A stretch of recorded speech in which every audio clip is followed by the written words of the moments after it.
उनी गृहमन्त्री भए। त्यसपछि नागरिकताबारे फैसला भयो। भन्न फैसला के भयो?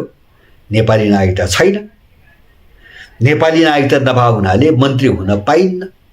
फैसला किन? त्यो खेल थियो। खेल के थियो भन्छ भने अब चुनावमा जान दिएर एउटा खेल खेल्नु छ। जस्तो एउटा पार्टी स्थापित गर्नु छ नि, विदेशीले बनाइदिएको पार्टी छ, त्यसलाई त स्थापित एउटा जग त टेकाउनु पर्यो। त्यसको निम्ति रवि नभई हुन्न, मुख्य मान्छे उही हो। त विदेशीको एउटा नयाँ ग्याङ स्थापित गर्नको निम्ति पार्टी दर्ता लगाए, अनि त्यसलाई कन्ट्रोल पनि गर्नु पर्यो। अब त्यही रविलाई पनि त कन्ट्रोल गर्नु पर्यो, तर्साएर आफ्नो काममा त जोताइराख्नु पर्यो। अनि नागरिकता छैन भन्ने फैसला गरे, मन्त्री पद गयो।